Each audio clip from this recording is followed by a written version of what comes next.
Aquí tenemos en la pantalla una fotografía de unas células. ¿Okay? Siempre trato de enfatizarle, ¿verdad?, lo que estamos dando. Donde usted puede ver la estructura celular a microscopía de luz, teñida en este caso con los tintes más comunes que se usan en la histología, que es la hematoxilina y la eosina, ¿verdad? Y como ya hemos mencionado, y ustedes saben, pues hay cosas que tiñen basofílicas azules y hay cosas que tiñen acidofílicas, ¿verdad?, con los tintes ácidos, o eosinofílicas, en el caso si se usa la eosina, ¿verdad? En el caso de los núcleos, ¿verdad?, sabemos que por el DNA y la constitución que hay nos tiñen basofílicos, así que este núcleo que usted ve aquí, este es un núcleo celular, el núcleo de una célula, ¿okay? Y este es el nucleolo, esa estructura que vamos a discutir prontito, ¿okay? Y afuera tengo el citoplasma de la célula y supuestamente sabemos que a microscopía de luz la membrana celular no se puede observar. Vemos, como yo les digo, el límite hasta donde llega la célula y pues eso es lo que tomamos como... Pero si usted mira el citoplasma de estas dos células, que son las mismas, ¿verdad? Son neuronas las dos. Lo más que nos llama la atención es lo que enseñaba la flecha ahí, que hay unos gránulos brown. Gracias. Unos gránulos brown ahí dentro. Esos gránulos brown que usted ve dentro es parte de esa categoría de estructuras que hay en la célula. Habíamos dicho que la célula tiene varias categorías de estructuras adentro, ¿verdad? Tiene lo que llamamos los organelos, que casi no los podemos distinguir a microscopía de luz, excepto 1, 2 o 3. Y dentro de ella hay lo que se llaman inclusiones, que vamos a discutir un poquito más hoy, que son desechos o productos del metabolismo de la célula, o gránulos de cristal, gránulos o cristales que se acumulan dentro de la célula. Y le estoy enseñando esta porque vamos a prontito a discutir lo que es el pigmento de lipofusina. La lipofusina, no se preocupe, que estamos adelante. La lipofusina es el nombre que se le da a un producto de desecho dentro de la célula, ¿okay? Y aquí podemos ver ese producto que es lo más sobresaliente que hay en el área. Pero también quiero mencionarle que todos estos que están por aquí, que usted ve por aquí, este y este, son núcleos de célula. Fíjense que dentro de la estructura hay como unos gránulos. Esos gránulos es la cromatina, el DNA que hay ahí dentro.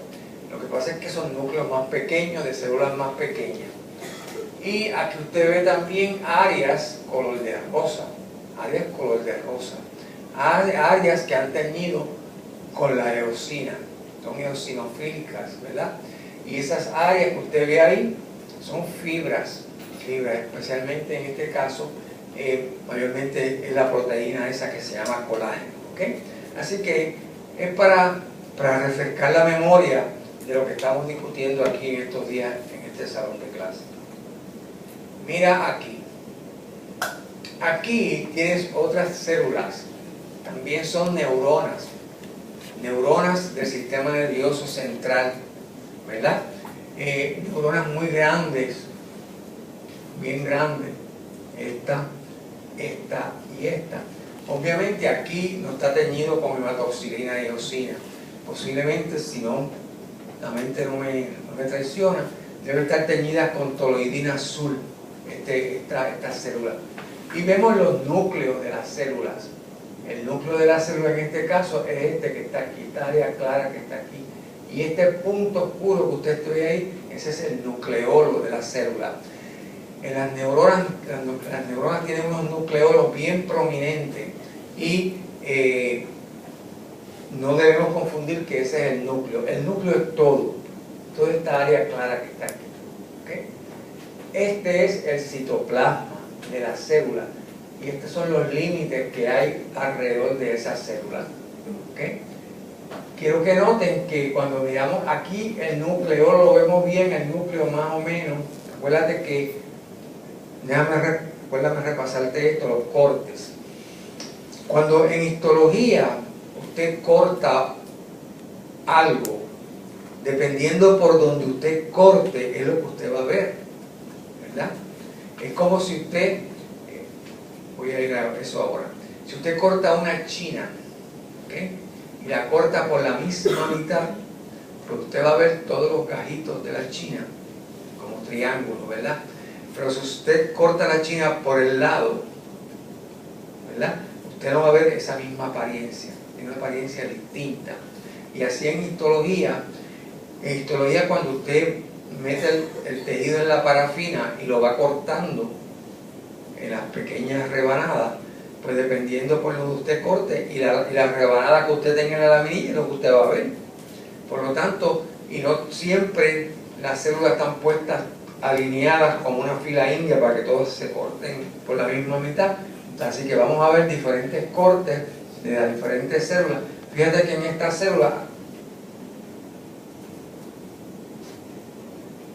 célula no se ve el núcleo. ¿Por qué? Porque a lo mejor el núcleo estaba o más acá o más allá. Por donde pasó la navaja no cortó el núcleo, pero en esta sí lo cortó por la misma mitad, ¿verdad? Y en esta como que tampoco lo corta por la misma mitad, pero corta bastante, que nos señala lo que es el núcleo y el nucleolo. En esta fotografía les quiero enseñar algo que ya yo les discutí la vez pasada, y es que en este citoplasma de esta célula, aquí hay mitocondria, aquí hay Golgi, aquí hay retículo endoplásmico, aquí hay lisosoma, aquí hay cuántos organelos hay, ¿verdad? Pero yo no los veo, yo sé que están ahí, pero no los veo mucho. Pero sí yo veo estos gránulos bien azules que se marcan ahí. Esto fue lo que yo les mencioné el otro día, que eso es lo que se llama la sustancia de Nissl. La sustancia de Nissl, que no era otra cosa que el retículo endoplásmico granular, que el señor Nissl, un investigador bien antiguo, cuando vio las neuronas y esos granulitos, le puso su nombre. Posiblemente no sabía ni lo que era, hasta que viene a la microscopía electrónica después y descubre que eso mismo que ese señor estaba viendo ahí no es otra cosa que el retículo endoplásmico granular a microscopía de luz. ¿Okay? Así que vemos estas neuronas bien grandes con sus núcleos, pero fíjate que hay un montón también de núcleos pequeñitos por ahí de otras células del tejido nervioso, y muchas veces tú no ves ni el citoplasma, ves el núcleo, que es lo más que sobresale en estos lugares. Introduciéndote para que no te vayas a confundir con lo que estás viendo, que sepas lo que estás viendo. Aquí tienes otra muy parecida a esa, es más o menos lo mismo, son neuronas también con un tinte azul, y vemos el núcleo y el nucleolo y esas áreas azuláceas que corresponden a lo que es la sustancia de Nissl, ¿ok?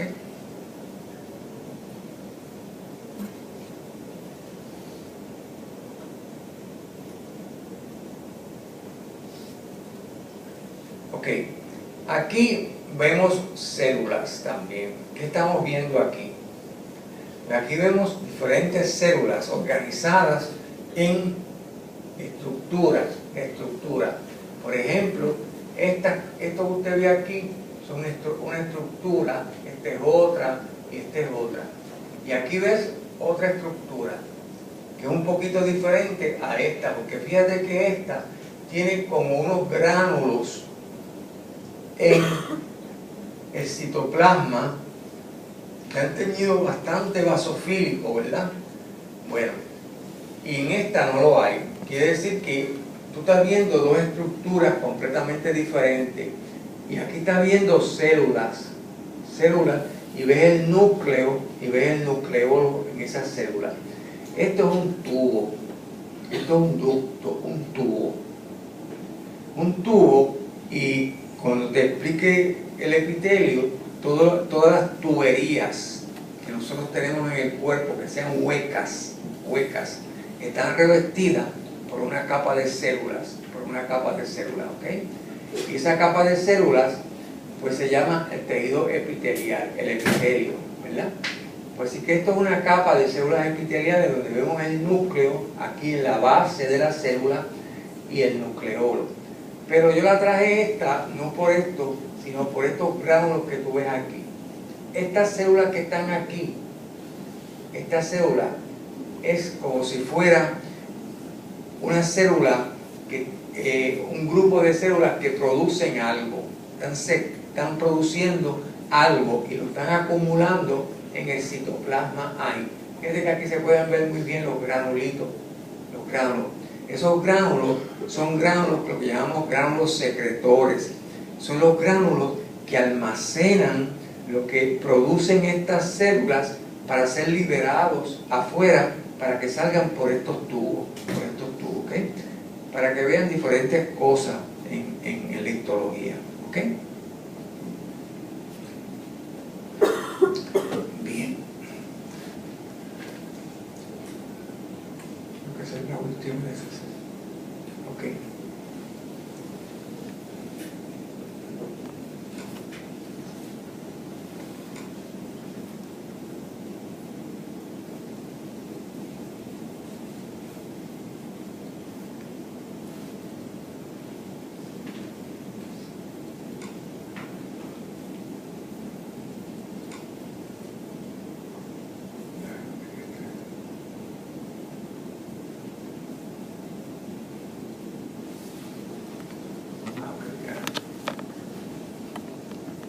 Mira, esto es lo que yo trataré de explicar ahora mismo. Esta lámina es del texto de ustedes. Yo sé que ustedes todavía no tienen el texto, pero alguien ya copió esto de mi USB, y así que ustedes se lo pueden pasar y verla. Esto es, en histología, cuando tú cortas algo, dependiendo por lo que tú estés dando el corte de la estructura, tú vas a ver una apariencia completamente diferente. Fíjate que en este cortaste el limón o la china por el mismo medio. Ves un centro y ves como, imagínate que estos son células. Estás cortando una estructura celular, cada una de estas es una célula, ¿ok? Y tú puedes ver el límite y el centro de esa célula. Pero si tú cortas esa misma estructura a otro nivel, ves la apariencia de lo que estás viendo es completamente diferente. Y a veces eso pasa, por ejemplo, en esta fotografía que nos enseña aquí el autor, es del riñón. Y el riñón tiene una serie de tubos que están todos enredados ahí, y unas estructuras que se llaman corpúsculos renales, y todo eso está mezclado ahí. Pues cuando se cortan las laminillas del riñón, pues no sabemos por dónde va a pasar la navaja y tenemos que interpretar qué es lo que estamos viendo, ¿ok?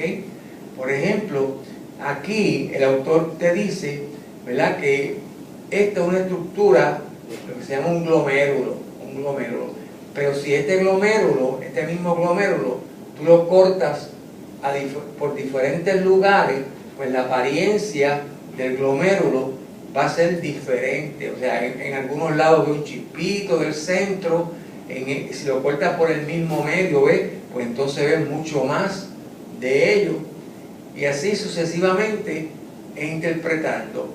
Es igual, en este caso la estructura que estoy señalando es redonda, pero tú imagínate una manguera.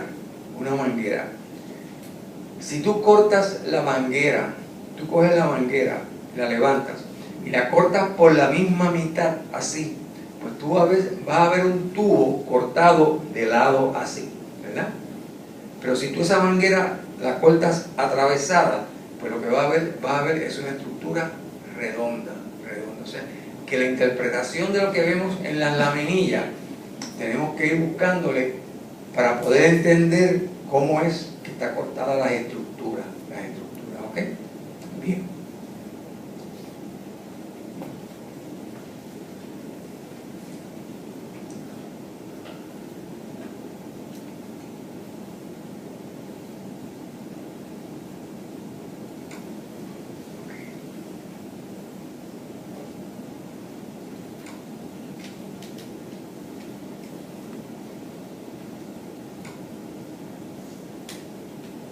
Ok, vamos a repasar un poquito para ponernos por 5 minutitos, ponernos en tiempo, lo que estamos discutiendo, ¿verdad?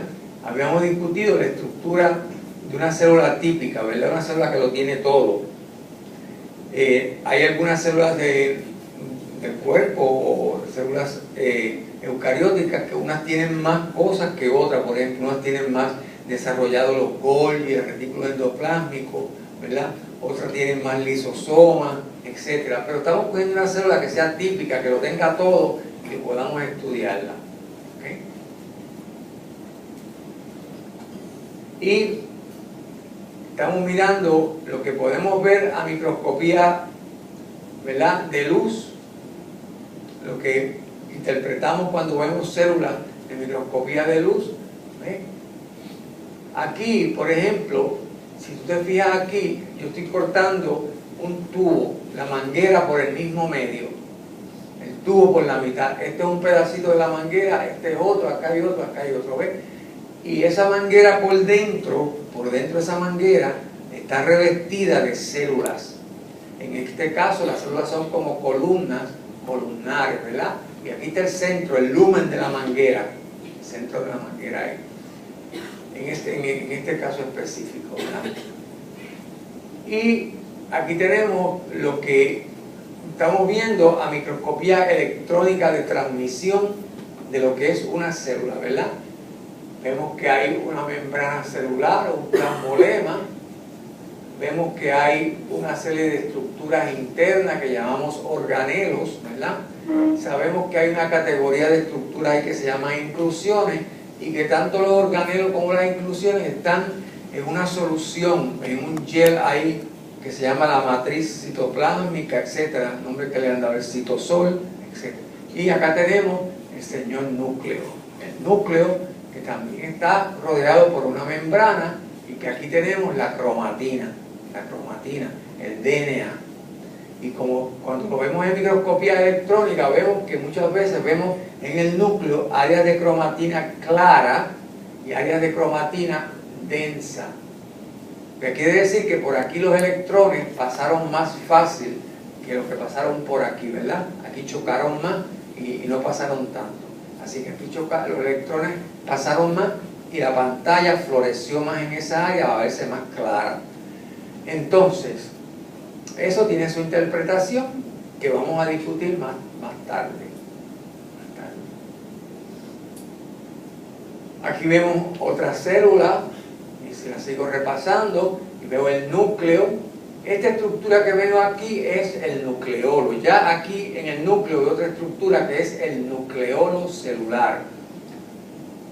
El nucleolo, yo les dije la vez pasada, que es el lugar donde se sintetizan el RNA ribosomal. Ahí es donde los ribosomas se sintetizan. No se organizan ahí. Aquí se sintetizan, y ese RNA ribosomal, que ya se ha empezado a montar en estructura, sale del núcleo por unos poros que hay aquí, y acá en el citoplasma es que se forma el hombrecito de nieve, el ribosoma, ¿verdad? Pero este es el nucleolo. Aquí veo eucromatina, veo heterocromatina. Se las voy a definir para que la vayan aprendiendo desde yo, que se lo dije ya.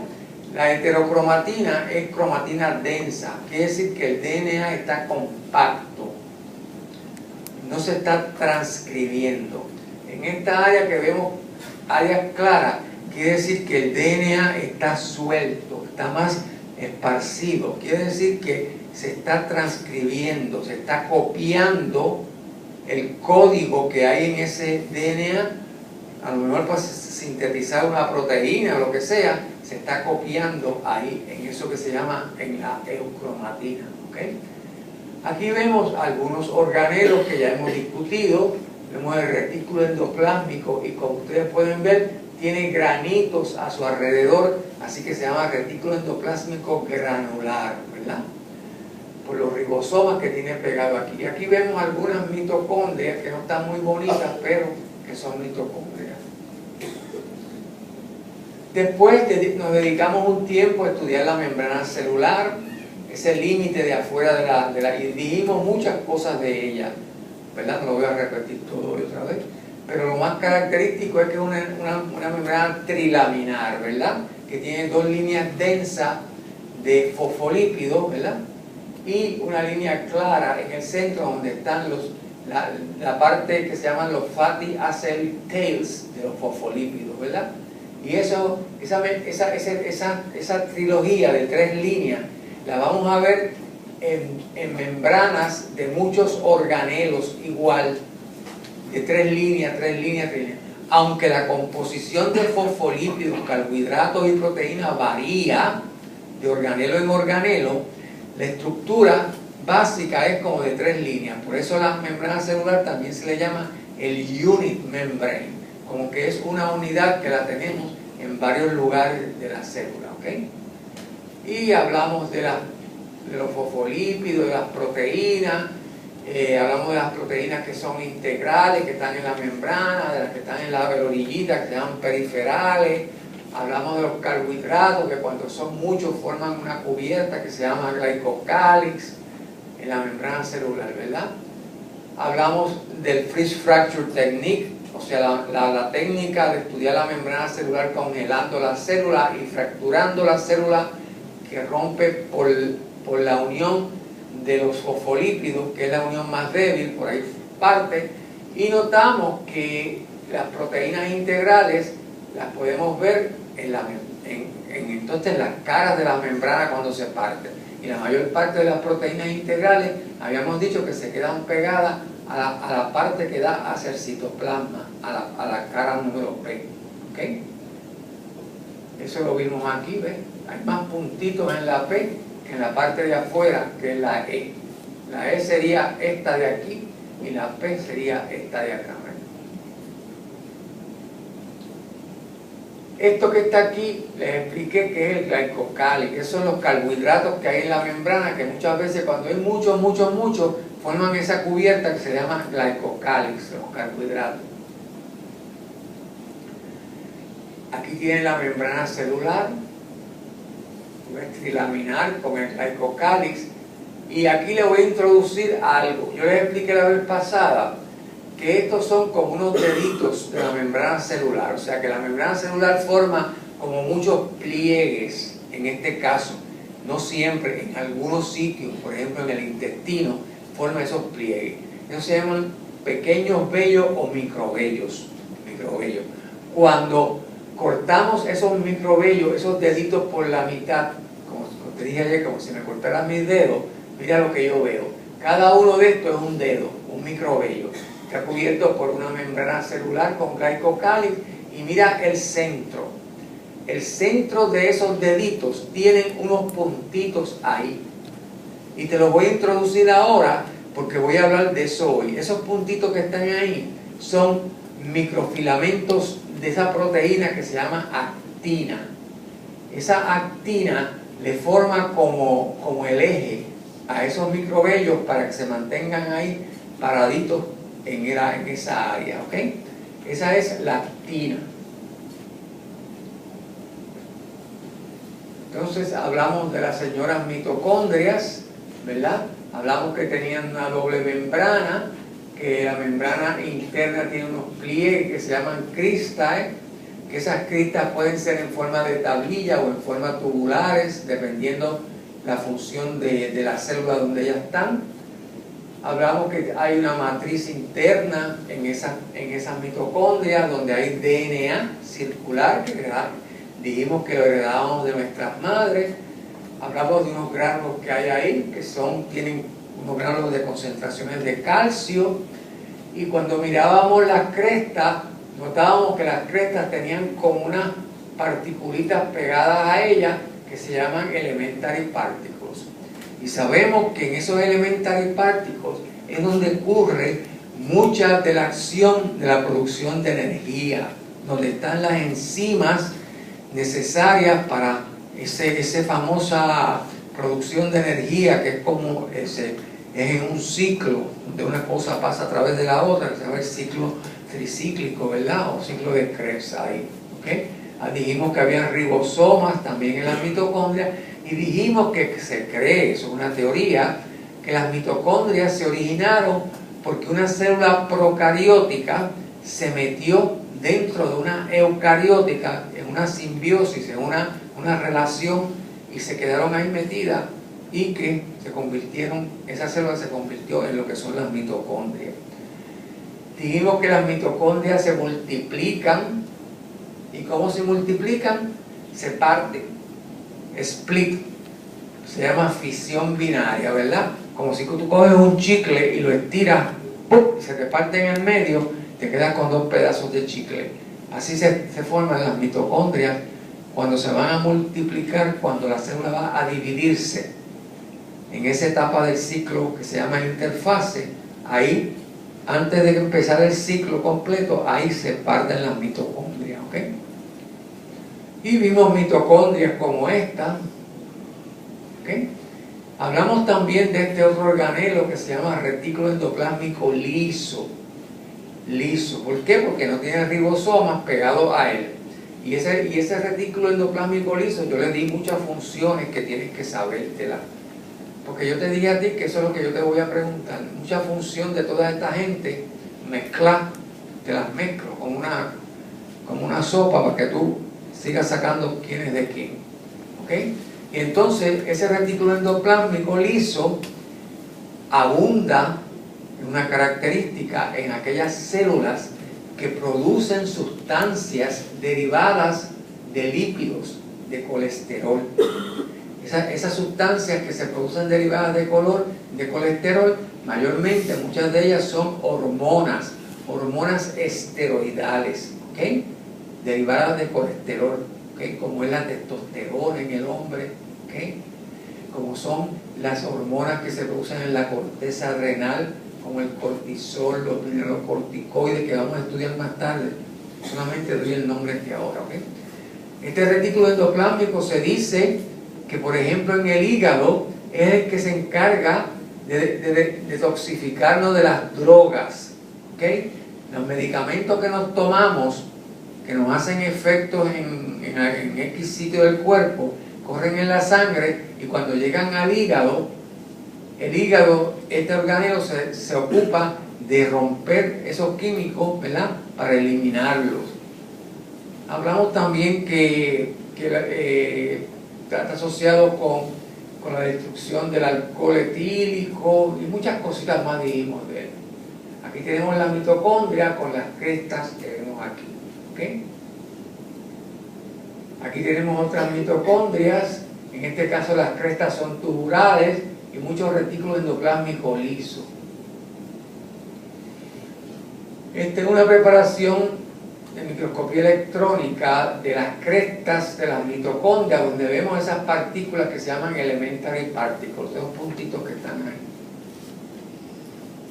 Aquí vemos una mitocondria donde están demostrándote el DNA que hay adentro y el RNA que también hay dentro de esa mitocondria. Hablamos de estos muñequitos que son los famosos ribosomas. Los ribosomas es el lugar donde se sintetizan las proteínas, ¿okay? Las proteínas sabemos que son aminoácidos que son enlazados uno al lado de otro para formar una cadena grande que se dobla de tal forma que forman proteínas de diferentes formas. Hay proteínas globulares, ¿verdad? Hay proteínas que son cadenas largas, y esas proteínas, estos ribosomas se encargan de sintetizarlos. ¿Por qué? Porque aquí estos ribosomas son las estructuras que leen el código de esa proteína que se va a sintetizar. Ese código viene del núcleo por una estructura que se llama RNA mensajero, que copia el código del DNA, se llama messenger RNA, sale del núcleo por los poros, viene el citoplasma, se asocia con ribosomas, y a medida que los ribosomas van pasando por el RNA mensajero, van leyendo el código, y hay otro RNA que se llama transfer RNA, que coge los aminoácidos que hay en el citoplasma y los va poniendo aquí en la posición correcta, ¿verdad? Y de ahí pues salen estas cadenas de aminoácidos que son las proteínas, los polipéptidos ya, ¿ok?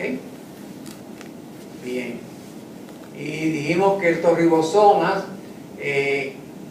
los podemos ver en forma de curva cuando están leyendo el RNA mensajero, y cuando los vemos así que están leyendo el RNA mensajero, eso se llama un polisoma o un polirribosoma, ¿verdad? Cuando están así sueltos en el citoplasma, también dijimos que era porque estaban sintetizando proteínas para uso interno de la célula, ¿okay? Para la célula utilizarlo en su ejecución de función, lo necesita.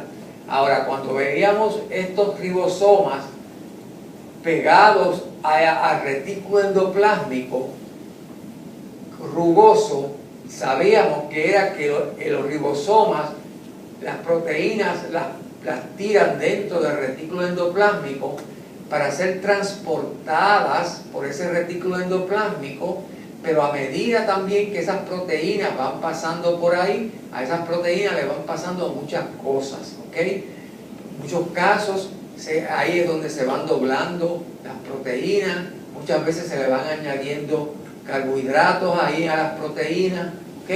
Y finalmente sabemos que una vez esas proteínas, esto es el RNA que te enseñé ahorita, los cuerpos de Nissen, ¿verdad? Este RNA que está aquí, las proteínas que corren por ahí dentro, ¿verdad? Aquí tenemos mitocondrias que te dije el otro día, el retículo endoplásmico rugoso, el liso lo ves aquí. Te hablé de este, vamos a brincar para terminar esta historia. Bueno, este es el ano de lamela, que no te dije mucho de él, porque no se sabe mucho de él, que lo hay en las células embriónicas y cancerosas, que se parece mucho a la membrana nuclear por los poros. Después hablamos de este señor que no vemos ahí. Ahí no lo vemos, pero sabemos que está en esa área clarita que hay en esas células ahí, sabemos que está. ¿Quién está ahí?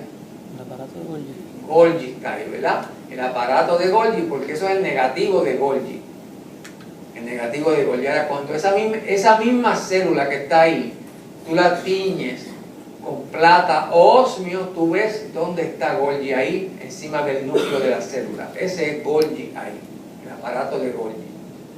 Entonces, eso es lo que vemos en microscopía de luz, pero aquí vemos otros negativos de Golgi. Donde está esta flechita es un negativo y este es otro negativo de Golgi aquí. Esa estructura que llamamos el aparato de Golgi, pues sabemos que es una estructura membranosa, hecha de membrana, que tiene varias membranas dobladas en él, que yo te expliqué que esas membranas, hay varias teorías. Hay una teoría que dice que son, como te expliqué, como pancakes o panes de pita, de esos que se le mete la cosa adentro, muchos puestos uno encima de otro, ¿verdad? Y que este aparato de Golgi, le damos diferentes áreas, le han dado diferentes nombres a las áreas, ¿verdad? Este aparato de Golgi, por este lado, recibe estas vesículas que se llaman transfer vesicles o transport vesicles, que son las que traen las proteínas que salen del retículo endoplásmico. Porque las proteínas que están en el retículo endoplásmico, que van a ser exportadas fuera de la célula, tienen que luego venir al Golgi a ser finalizadas, empacadas, para mandarse hacia afuera, ¿ok?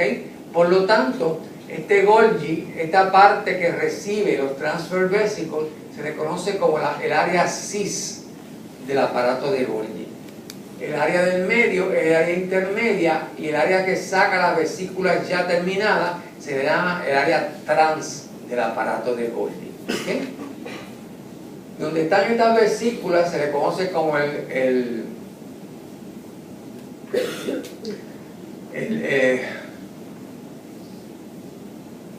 olvidó. Yo sé que este es el Trans-Golgi Network y este yo creo que es el CIS. Ahorita viene a la mente. ¿Okay? Esa región de...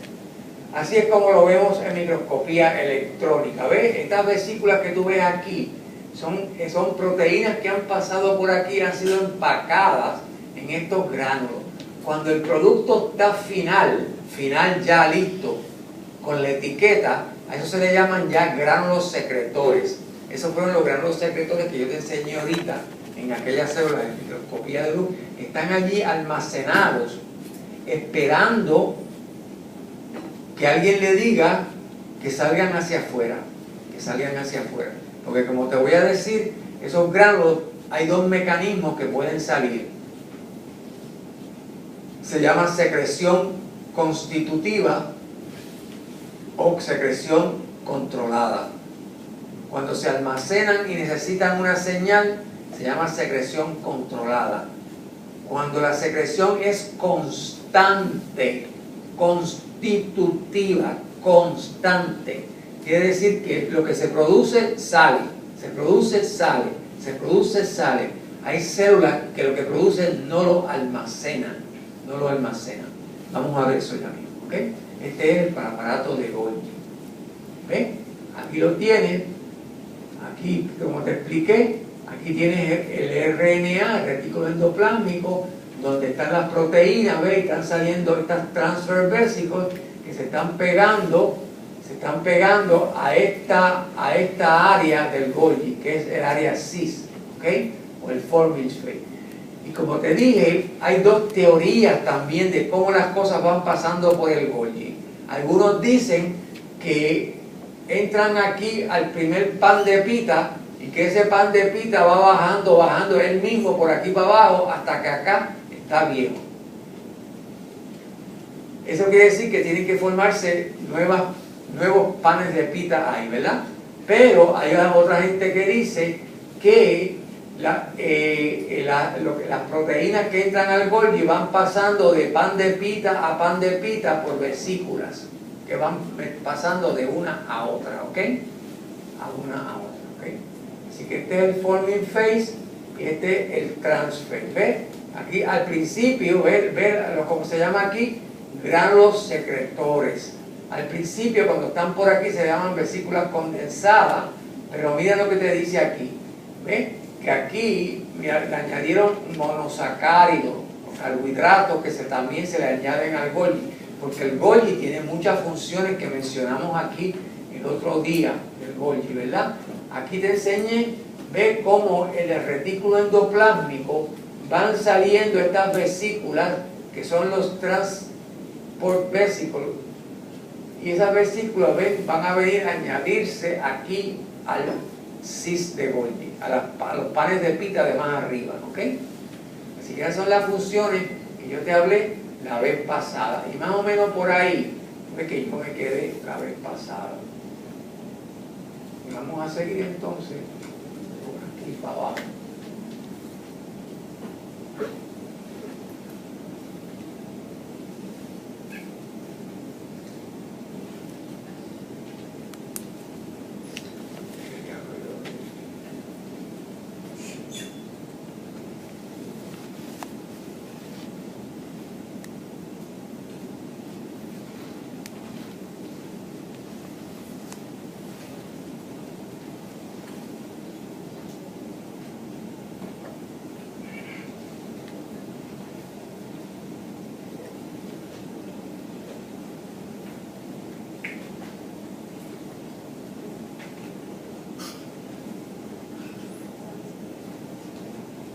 El Golgi. Mira, esto fue lo que se me olvidó. Cis Golgi Network. donde están aquellas vesículas, se llama el cis-Golgi network. Después viene la fase cis, ¿ve? Que es la donde entran las vesículas. Esa fase cis, ¿ve? Está más cerca del retículo endoplásmico rugoso y ahí donde después ocurre una fosforilización de los carbohidratos. Y para demostrar esa fase cis, esa fase puede teñir con ácido ósmico. La fase intermedia es la fase del medio, la fase trans, donde están los condensing vacuoles, ¿ves? Aquí donde se le añade otros carbohidratos, se le añaden grupos fosfato, grupos sulfato a las proteínas, ¿ok?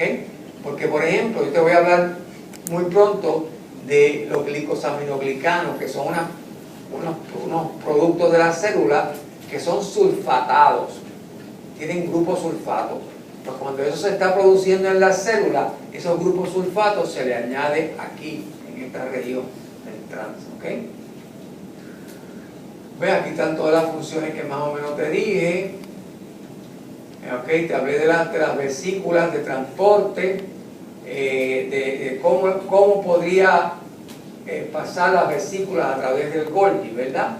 Si las cisternas se maduran o va de pan de pita a pan de pita. Ok, más o menos por aquí que me quedé. Ahora, en la célula tiene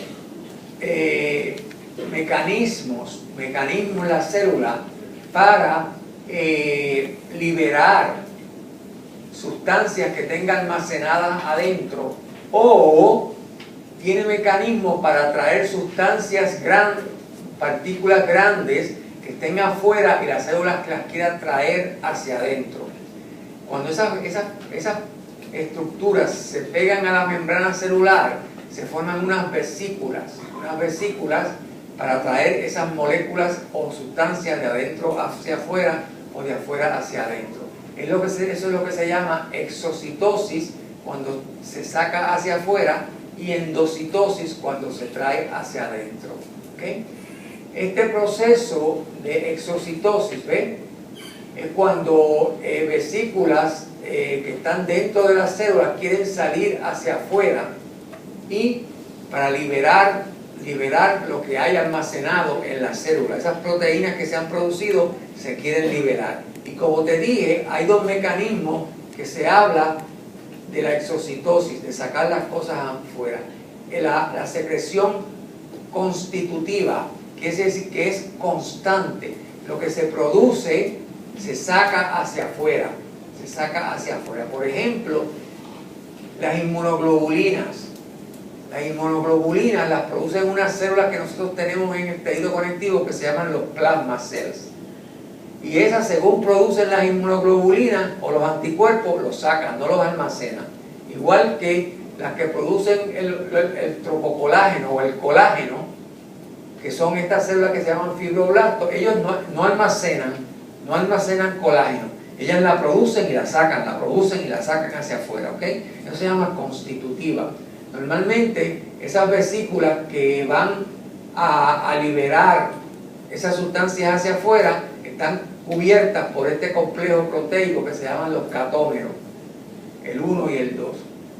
Ahora, las células que almacenan, que concentran su producto dentro de ellas en vesículas secretoras, esas células, para poder sacar el producto, necesitan una señal, necesitan un ligando, una señal que se pegue a una de las proteínas integrales que hay en la membrana, y esa señal pase internamente al citoplasma, y una vez en el citoplasma ocurran unos cambios, entonces esa vesícula puede pegarse a la membrana y liberar su producto, ¿ok? Por ejemplo, esa señal puede ser una hormona. Las hormonas, yo te dije que dan señales. Las hormonas son señales que se producen en un sitio, van a otro sitio, se pegan a otra célula para ejecutar una acción. Puede ser una hormona o puede ser un estímulo nervioso, ¿ok? Un estímulo nervioso que ejecute esa acción, ¿ok? Muchas veces lo que se necesita es que se aumentan los niveles de calcio, o sea, entra mucho calcio dentro de la célula y eso ayuda a liberar el producto. Por ejemplo, la vesícula secretora, eso es lo que hacen para poder secretar, y también el área de los lisosomas tienen ese mismo mecanismo. Ahora, las vesículas que van a ser secretadas hacia afuera están cubiertas por una proteína, están envueltas, tienen un papel de regalo en la parte de afuera que se llama clatrina, una proteína que se llama clatrina, ¿ok? Como te digo, este mecanismo regulado es el que se utiliza muchas veces en los neurotransmisores, en las células glándulas endocrinas y exocrinas, ¿okay? Para poder secretar, por ejemplo, el páncreas, para que el páncreas que produce las enzimas digestivas las libere hacia el intestino, pues necesita un estímulo de alguien que le diga a la célula del páncreas que libere las enzimas, ¿okay? Necesita, o sea, el páncreas no está todo el tiempo soltando enzimas en el intestino, necesita un estímulo, ¿okay? Bien, como te digo ahora, fíjate que te he mencionado que muchas vesículas dentro de la célula están cubiertas o por clatrina, ¿okay? La clatrina es un polipéptido, ¿ves? Que está compuesto por otras proteínas más pequeñitas y forma como una tela metálica, alambre de ese de pollo, donde se echan los pollos en la jaula, forma por fuera de las vesículas como una cubierta en forma de alambre de pollo, de almacenar el pollo, ¿ok? Así que esa clatrina, pues normalmente está en la endocitosis, un tipo de endocitosis que se llama receptor mediated, que necesita receptores, y en la transferencia de vesícula, ¿ok? Los catómeros, como tú puedes ver, son también proteínas, son unos complejos proteicos bien grandes que cubren por fuera las vesículas, pero no forman, como ves, como jaulas alrededor, no forman esa tela metálica alrededor de las proteínas, ¿ok? Así que en los catómeros, como se utilizan, como te dije, en muchas secreciones como la constitutiva, ¿ok? Y la transferencia de vesícula del retículo endoplásmico al Golgi, entre las cisternas del Golgi, etcétera, se utiliza estos catómeros, el catómero número 1 y el catómero número 2, ¿ok? La endocitosis es el proceso cuando la célula quiere llevarse hacia adentro alguna sustancia, pero que es muy grande y no puede ser transferida hacia adentro por los mecanismos que hablamos de las proteínas, ¿verdad? Las proteínas, habían gated channels, habían proteínas que tenían poro, ¿ok? Channel proteins, ¿ok? Y en esas proteínas hay sustancias que pasan a través de la membrana, pero a través de las proteínas, por los mecanismos que sean, que hablamos que hay en la membrana celular. En este caso estamos hablando de otro mecanismo distinto, donde la célula como que forma como una vesícula, como que arropa lo que se quiere llevar hacia adentro, engolfa, ¿ves? Lo agarra como con unos brazos citoplásmicos y se lo llevan hacia adentro, ¿ok? Hay tres formas. Entonces la vesícula que se lleva hacia adentro se conoce como un endosoma, ¿ok? La vesícula. La célula, hay tres mecanismos de endocitosis, ¿ok? O sea, la endocitosis la subdividimos en tres mecanismos, Hay lo que se llama el mecanismo de fagocitosis. La fagocitosis es una endocitosis, ¿Y qué es lo que hace? cuando la célula quiere llevarse partículas bien grandes que midan mayormente más de 250 nanómetros, pues no le cuesta otro remedio a la célula que engolfar, llevarse eso hacia adentro. Fíjate que pueden ser bacterias, pueden ser materiales extraños que la célula se los quiera llevar por X razón hacia adentro, pues ese mecanismo lo utiliza. Entonces la vesícula que se forma por este mecanismo se llama un fagosoma. Es un endosoma, pero se llama fagosoma, ¿ok? Entonces, las células que se dedican a hacer eso, a hacer fagocitosis, a engolfar y llevarse hacia adentro esas partículas, se le llaman fagocitos. Fagocitos. Y en el cuerpo de nosotros, tenemos células que mayormente son células defensoras, porque si llegan bacterias adentro a nuestro cuerpo, son esas células las que se encargan de coger las bacterias, fagocitarlas hacia adentro para destruirlas, ¿verdad? Y liberarnos de las bacterias. Pues esas células se llaman fagocitos, y entre ellas están los monocitos de la sangre. Los monocitos de la sangre, cuando se salen de la sangre, porque te voy a decir desde ahora, y eso yo lo repito mucho, que la única célula tuya que tienes en la sangre y funciona dentro de la sangre, ¿quién es? Los corpúsculos rojos. Es la única que lleva el oxígeno y el dióxido de carbono.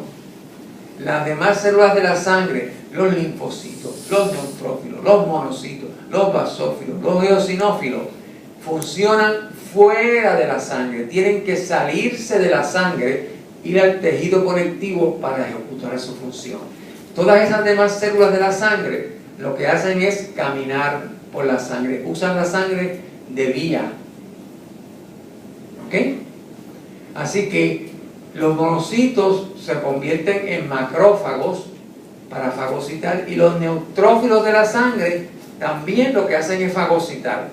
De hecho, algunos autores cogieron y agruparon esas células y dijeron que nosotros teníamos en nuestro cuerpo un sistema mononuclear fagocítico. O sea, las agrupan en ese sistema, ¿ok?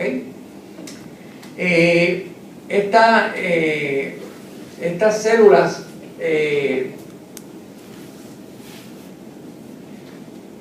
la fagocitosis, los patógenos, a veces en las bacterias y estas sustancias, tienen unas moléculas en la superficie que atraen a las células fagocíticas hacia ellos para fagocitarlos, ¿ok? Así que esto le llaman los PAMs, esas moléculas que hay en la sustancia de ellos. Igual que los fagocitos también tienen unos receptores para pegarse a esa sustancia. La fagocitosis no depende de la clatrina para formar la vesícula hacia adentro. Mayormente lo que utiliza es actina, ¿ok? Cuando las vesículas se forman, se rodean también por algo cuando entran. En este caso, se rodean por actina, ¿ok?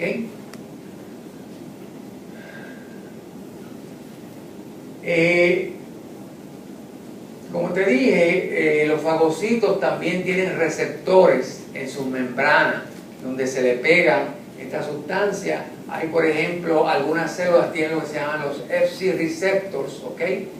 Y ahí pues se pegan la porción del anticuerpo que se ha pegado al patógeno, se pega en ese lugar, ¿ok?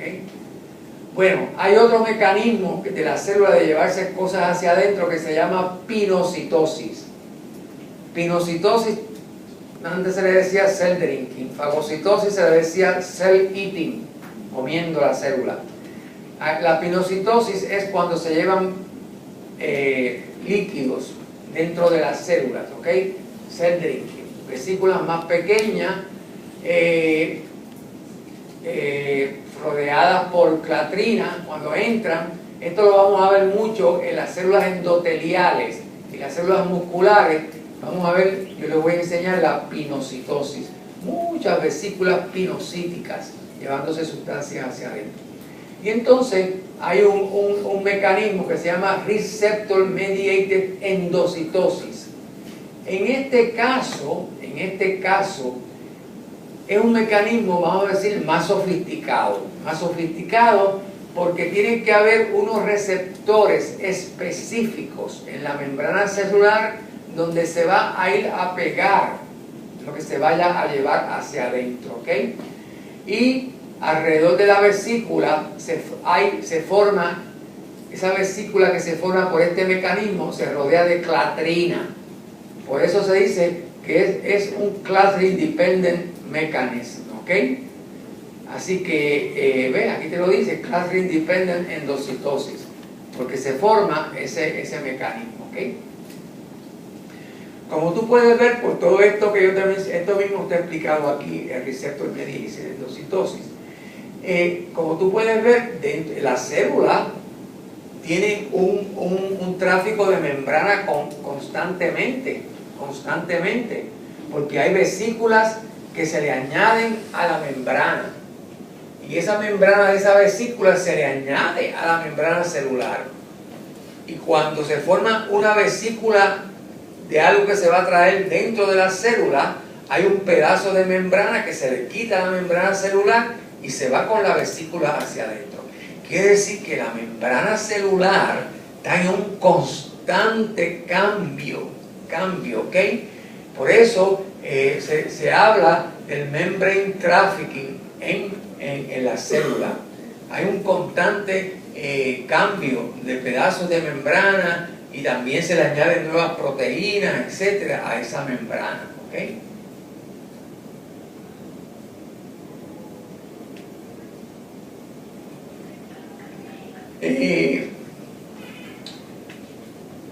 Hay este mecanismo dentro de la célula que es como los autores lo describen como, debemos decir que la célula se lleva una vesícula hacia adentro. ¿Y qué? ¿Y qué va a hacer esa vesícula dentro de la célula? ¿Para dónde va? ¿Para dónde va? Pues la célula tiene un mecanismo que es como un taxi driver, que coge esa vesícula y la lleva al sitio correcto para donde iba esa, y a la propia dirección donde va a esa proteína, ¿ok? Hay una serie de proteínas en la membrana celular que le llaman los snare proteins, que garantizan que esa vesícula va a llegar a su destino correcto, a su destino final, ¿ok? Fíjate que yo me estoy llevando cosas hacia adentro de las células. Hacia adentro de la célula me estoy llevando vesículas, cosas que cojo de afuera y me las llevo hacia adentro. Me estoy llevando endosomas. Y hay células que llevan tanto endosomas hacia adentro que debajo de la membrana celular se encuentran muchas vesículas en esa área. Entonces algunos autores dicen que esa área de vesícula es como si fuera un organelo dentro de la célula. Por eso cuando yo te di los organelos membranosos en la lista, te puse los endosomas, porque hay algunos autores investigadores que dicen que hay tantas vesículas dentro de la célula que es como si fuera un mecanismo estable. Otros autores dicen que no, que son vesículas transitorias que están pasando por la célula. Así que algunos dicen que sí, otros dicen que no, o ambas cosas pueden existir dentro de la célula, ¿verdad? Así que cuando hablamos de la célula, de los endosomas, hablamos de dos áreas de endosomas dentro de la célula. Hablamos de los early endosomes y los late endosomes. Los early endosomes son las vesículas que se acaban de llevar dentro de la célula, pueden ser vesículas endocíticas, ¿verdad? Pinocíticas, y que están ahí pegaditas a la membrana celular. Estas vesículas, como ustedes saben, pues llevan sustancias que las rodean, pueden llevar clatrina, otras llevan actina, y hay un sitio donde esa clatrina y esa actina se le quita a la vesícula y eso se reusa, se recicla de nuevo, ¿ok? Para volverse a usar. Eso es lo que le llaman el kernel area. Ahora, lo importante es que muchos de estos early endosomes se convierten en lo que se llaman los late endosomes. Hay un área en la célula más profunda en el citoplasma, cerca del Golgi, que se llama los late endosomes. Pues, mucho del material que traen los early endosomes pasa a los late endosomes. Y estos late endosomes, fíjate que tienen un pH distinto a los early endosomes, son más ácidos. Preparan el material que se ha llevado hacia adentro para que se una con unas estructuras que se llaman lisosomas, que vamos a hablar de ellos. ¿Qué son los lisosomas? Los lisosomas son los estómagos de la célula, son los que digieren todo lo que la célula se lleva hacia adentro. Son unos sacos que están llenos de enzimas hidrolíticas para digerir lo que la célula se lleva hacia adentro. Por lo tanto, se dice que los late endosomes son como unos prelysosomes, porque el contenido de los late endosomes va a pasar a los lisosomas, y los late endosomes se convierten en lisosomas, ¿ok? ¿Ves? Se maduran en lisosomas. Así que los endosomes, hay algunos de estos endosomes, ¿verdad?, que sabemos que se van a convertir en lisosomas, pero aquellos que van a convertirse en endosomes que van a ser lisosomas, deben estar marcados con esta enzima que se llama manosa 6-fosfatasa, que yo les dije a ustedes que los lisosomas también se pueden formar del Golgi. El Golgi puede producir vesículas que van a ser lisosomas, pero aquellas que produzcan el Golgi, que vayan a ser lisosomas, tienen que llevar adentro esta enzima, mannose 6-fosfatase, ¿ok? Toda aquella vesícula que lleve eso, sabemos que va para los lisosomas, ¿ok? Así que estos son los famosos lisosomas. Los lisosomas son, ¿ven? El estómago de la célula, donde mayor ocurre la digestión de lo que se lleva a la célula es adentro, ¿ok? Puede ser que la célula destruya, ¿verdad?, partículas que se traen de afuera, como son los fagosomas, pero también la célula destruye partículas internas, lo que se llaman autosomas. Por ejemplo, si una mitocondria o un otro organelo ya está viejo, ya no sirve, ¿qué va a hacer la célula con eso? Si ya no le sirve, pues ese organelo es rodeado por membrana de retículo endoplásmico, se rodean por membrana de retículo endoplásmico, y esa vesícula con ese organelo viejo se une a un lisosoma para ser digerido. Eso se llama autofagia, o sea, digestión propia de la célula, ¿ok?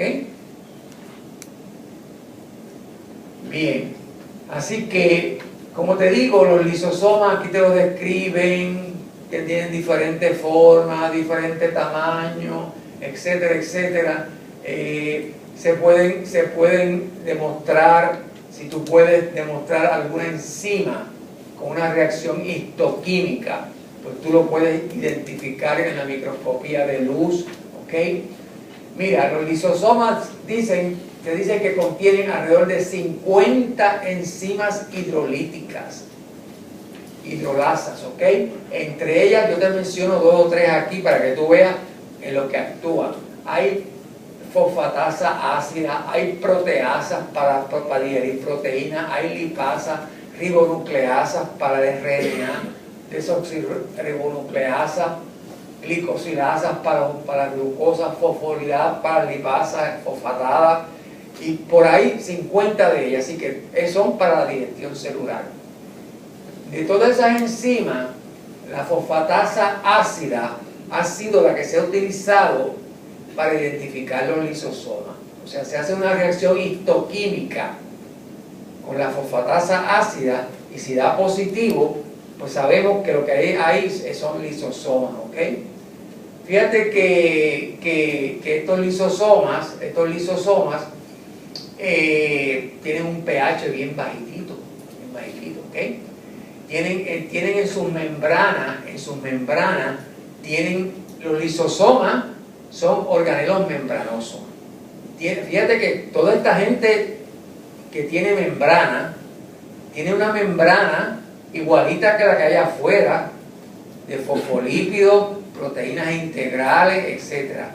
Pues los lisosomas tienen en su membrana unas proteínas que le bombean hidrógeno hacia adentro, le transfieren hidrógeno hacia adentro para mantener el ambiente ácido dentro de la célula, ¿ok?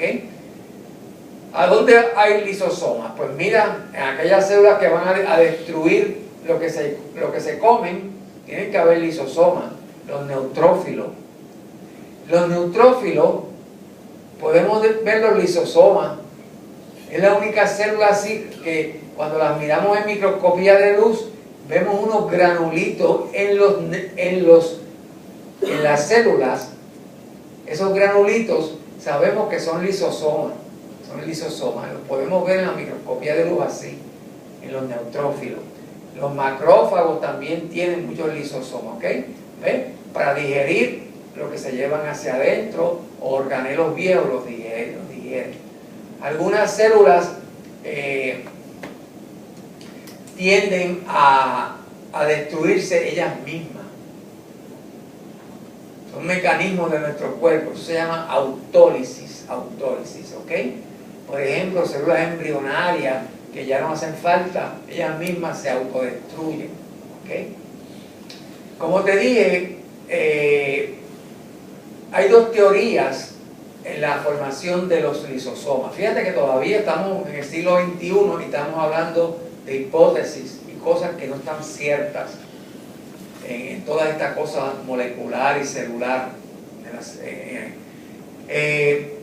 Como te dije, hay teorías donde los lisosomas se forman de alguna forma de los late endosomes, o sea que el late endosome se convierte en lisosoma por unos mecanismos que no están todavía bien descritos hoy en día.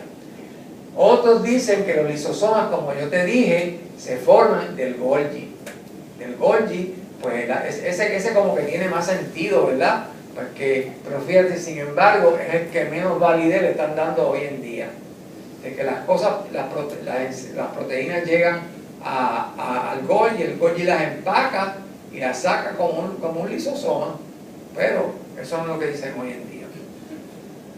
En microscopía electrónica, pues es un poquito difícil verla, decir cuál es el lisosoma, por la densidad, lo que tienen adentro. Podemos ver los granos azulofílicos de los neutrófilos, pues sí las podemos ver con microscopía de luz. Como te digo, todas las enzimas lisosomas están pegadas a la manosa, ¿ok? Las proteínas de las membranas que hay en los lisosomas pues le han dado hasta nombre. Hay lo que se llaman los LIMPs, Lysosomal Integral Protein, y los LAMPs, Lysosomal Associated Protein. ¿Okay? Y hay otras que le llaman los LAGs, que son Lysosomal Membrane Glycoproteins. Más nombre, para fastidiar. Así que eso es lo que ve. Esa sería una forma de ver la formación de las enzimas y el retículo endoplásmico al Golgi, al trans, ¿verdad? Que se formen con los late endosomes y formen los lisosomas. Sería una posible idea. ¿Okay? Miren, aquí yo les voy a dar una serie de definiciones en cuanto a los lisosomas, y muchas de ellas vas a ver que las vamos a descartar. Antes se hablaba de lisosomas primarios y lisosomas secundarios. Era como una forma de diferenciar los lisosomas. El primario se decía que era un lisosoma acabadito de formar, que no estaba digiriendo nada. Y un lisosoma secundario era un lisosoma que estaba activo en la digestión de algo que se había comido hacia adentro. Hoy en día, ni la 1 ni el 2 le dan mucha importancia, como si no existiera. Cuerpo residual. ¿Qué cuerpo residual? Pues lo que es residuo, ¿qué es residuo? Lo que queda. Después que los lisosomas digieren todo lo que se han acumulado y le han sacado provecho a lo que le pueden sacar la basura que se acumula en la célula, se conoce como pigmento de lipofusina o pigmento de lipocroma. ¿Ok? ¿Te acuerdas ahorita que te enseñé unas neuronas que tenían un pigmento brown adentro? Y te dije, mira, ese pigmento brown que está ahí dentro de esa neurona es lo que se llama pigmento de lipocroma. ¿Ok? Pues míralo aquí. ¿Ok? En las neuronas y en el músculo cardíaco, como ese corazón trabaja tanto, pues se acumula el pigmento. No hay un trozo de la basura que pase a recoger la basura en el cuerpo para llevarse la basura. Las células lo van acumulando adentro. Y se llama lipofuscin pigment, wear tear pigment. ¿Ok? A veces se utiliza el término cuerpo multivesicular, donde están los early endosomes y los late endosomes, se le llama esa área. Vacuola autofágica, ya yo te expliqué, que es cuando la célula quiere quitarse de encima a alguien viejo, una mitocondria viejo, la envuelve y forma una vacuola autofágica para destruirla, un autofagosoma. Y los heterofagosomas son aquellas que vienen de afuera. Todo lo que se trae de afuera es heterofágico. Los lisosomas muchas veces liberan sus enzimas al exterior. Eso no es lo usual, pero muchas veces se liberan extracelularmente. Esto ocurre, por ejemplo, en casos de inflamación y en el caso de los osteoclastos. Bueno, ¿quiénes son los osteoclastos? Los osteoclastos son unas células que tenemos en el cuerpo que destruyen el hueso. Mira, tú oyes hoy hablar por ahí de la osteoporosis. Todo el mundo tiene osteoporosis, ¿verdad? Todos los viejos tenemos osteoporosis. Que el hueso se pone poroso, que se está destruyendo el hueso, que cuidado si te caes y te fracturas, si se parte, yo me lo partí el año pasado. Así que el hueso se pone frágil. ¿Por qué? Porque hay unas células que se llaman osteoclastos que liberan enzimas hacia afuera que van destruyendo la matriz del hueso. Los osteoclastos son necesarios en el cuerpo porque son los que remodelan nuestros huesos. Cuando demos hueso vamos a hablar de ella. Pero en este caso, pues cuando en los viejos nos destruyen la matriz del hueso, pues los huesos se nos ponen porosos. Por eso todos esos medicamentos que dan hoy en día son para inhibir esa acción de esa célula, ¿ok? Actúa sobre ello. Pero los osteoclastos existen en nuestro cuerpo, ¿ok? Mira, como los lisosomas son tan importantes los lisosomas, y tienen tantas enzimas que digieren carbohidratos, digieren grasa, digieren proteína. Si por alguna razón alguna de esas enzimas está defectuosa y no puede digerir ese metabolito, ¿ok? Pues vamos a tener un problema en nuestro cuerpo. Y hay lo que se llama lysosomal storage diseases. Hay enfermedades, asociadas a los lisosomas. Se han descrito, como 49. Dicen que ocurre una en cada 7.000 nacimientos. Alguien puede tener una enfermedad de esa. Son deficiencias enzimáticas heredadas, porque el código de esa enzima está malo. Se le fue un pedacito de chip y no está correcto, ¿ok? Entre ellas te voy a mencionar dos nada más. Está esta por lo famosa que siempre se menciona, se llama el Tay-Sachs disease, que fue la primera que se describió. Ocurre mucho en la familia judía, que hay una deficiencia de esta enzima, la excesosaminasa, ¿ok? Entonces, se acumula muchas de estas sustancias, los glicosilados dentro de la célula, y especialmente se acumula, mira, en las neuronas. Así que las personas tienen un problema ahí, ¿ves? Y se dice que las personas que tienen esta enfermedad y la heredan, pues los niños mueren ya como a los 3 años, ¿ok? Entonces hay otras que son más comunes, como son el Gaucher disease, el Hurler disease, el Hunter disease, el Pompe disease, que tiene que ver con el glucógeno, o sea, hay deficiencia para metabolizar los carbohidratos, ¿ok? El Hurler y el Hunter disease también se conoce como la mucopolisacaridosis, ¿ok? Y en este caso, lo que se hace es que se acumula en las células estos glicosamiloglicanos que se llaman heparan and dermatan sulfate, se acumulan. Porque no se pueden digerir, hay problemas. Y entonces, estas personas que tienen estos síndromes, pues también tienen una deficiencia en el cuerpo y llevan un problema de desarrollo. Si son niños, se quedan chiquititos, no se desarrollan las extremidades, una serie de síndromes bastante feos, ¿ok? Y fíjate, estas enfermedades están todas asociadas a los famosos lisosomas, ¿ok? Vamos a hablar de los peroxisomas y cogemos un break. Los peroxisomas es otro organelo que se descubrió bastante tarde. Se llamaban, los primeros que lo vieron, le llamaron a esas estructuritas en la célula microcuerpos, ¿ok? Pero para que tú te acuerdes, peroxisoma. ¿Qué es lo que tú conoces como peróxido? ¿Cuál es el peróxido? Agua oxigenada, ¿verdad? Agua oxigenada es peróxido. Pues ya tú sabes que algo tiene que ver los peroxisomas con el agua oxigenada, ¿ok?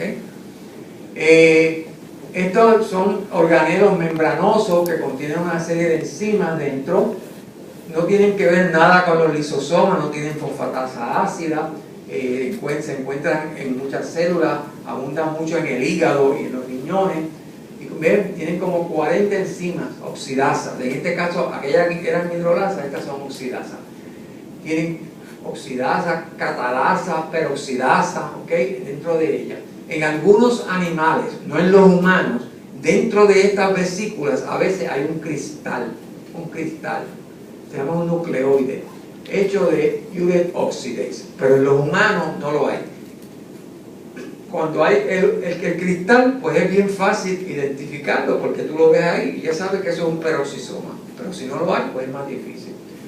Estas células, también tienen la función de que dentro de ellas producen hydrogen peroxide, agua oxigenada, ¿ok? El agua oxigenada en exceso es dañina hacia la célula, es dañina dentro de la célula. Por lo tanto, esta enzima que se llama catalasa, ¿ves? Que entonces rompe el exceso de agua oxigenada, lo rompe en agua y el oxígeno, para que no le haga daño a la célula, ¿ok? Porque pues le puede hacer daño. Además, estos peroxisomas actúan degradando sustancias tóxicas, algunas drogas también, y mira, ayudan a degradar el alcohol etílico, ¿ok?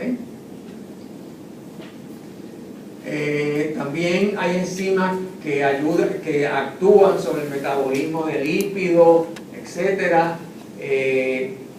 Estos peroxisomas, ¿de dónde salen? ¿De dónde salen los peroxisomas? Pues se dice que los peroxisomas, las enzimas, se forman en el citoplasma, pero fíjate, de polirribosomas. O sea que no tienen que pasar por el área de la producción de retículo endoplásmico granular. Y que estos peroxisomas también se dividen por fisión, split, se multiplican por fisión. Y también, como tiene tantas enzimas importantes los peroxisomas, si alguna de esas enzimas están deficientes, están malas, pues hay enfermedades que son derivadas de los peroxisomas. Una, la que te mencionan los textos, es esta, el Zellweger síndrome, que es mortal, ¿ok? No hay tratamiento para ello.